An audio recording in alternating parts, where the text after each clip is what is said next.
যারা বাংলাদেশ থেকে অবৈধভাবে এসেছেন মুসলমান এবং রোহিঙ্গা, তারা হলেন অনুপ্রবেশকারী।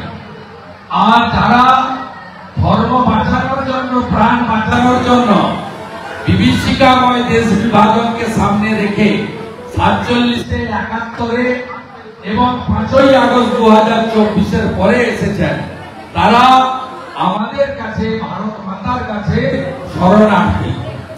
আমার মাও বিভীষিকাময় দেশভাগ নিয়ে বরিশাল থেকে এক কাপড়ে চলে আসতে বাধ্য হয়েছেন, আপনাদের অনেকের মতো।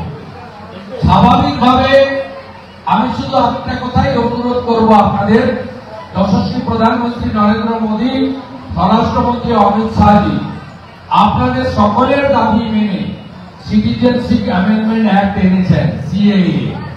আগে 31 ডিসেম্বর 2014 পর্যন্ত ছিল, এখন 31/12/2024 পর্যন্ত আপনারা আবেদন করতে পারবেন।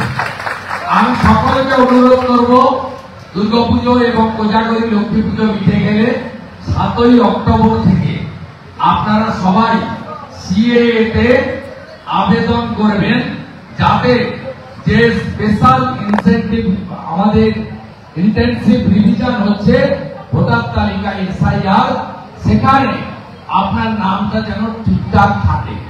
নাম যাতে থাকে তার জন্য আপনাদের সকলকে এসআইআর এ অন্তত আবেদনটুকু করতে হবে।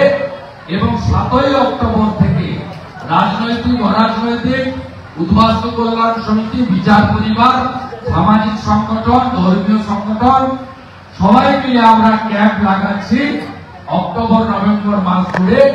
আপনারা সেখানে আমাদের যত বাংলাদেশ থেকে বা অবিভক্ত পাকিস্তান থেকে ধর্মীয় উৎপীড়নের কারণে চলে এসেছেন, 2024-এ 5ই আগস্ট জামাতিদের হাতে বাংলাদেশ চলে যাওয়ার পরে যারা পালিয়ে এসেছেন, আসতে বাধ্য হয়েছেন, সবাই সিএএ তে আবেদন করে এসআইআর এ আপনার নামকে রক্ষিত করবেন, যাতে আগামী বছর পশ্চিমবাংলায় একটি রাষ্ট্রবাদী সরকার আমরা তৈরি করতে পারি, যে সরকার সনাতনীদের রক্ষা করবে, সীমান্ত রক্ষা করবে।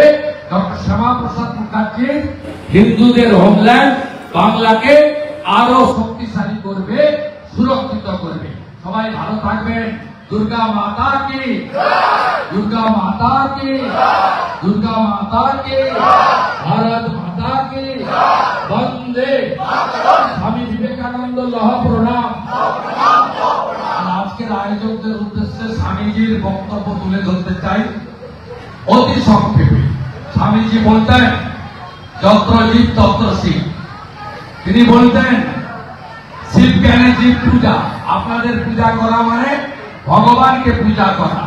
ব্রহ্ম হতে জীব পরমাণু, সর্বভূতে সেই প্রেমময়, মন প্রাণ শরীর অর্পণ করে সকে, এসবের পায়ে গৌরকে সম্মুখে তোমার ছাড়ি, কোথা খুঁজিছে ঈশ্বর, জীবের ঘরে যে জন, সেই জন সেবিছে ঈশ্বর।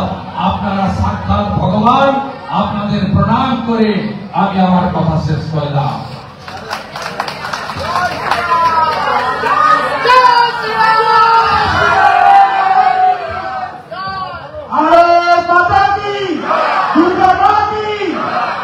আমাদের ভিডিও ভালো লাগলে লাইক এবং শেয়ার করুন।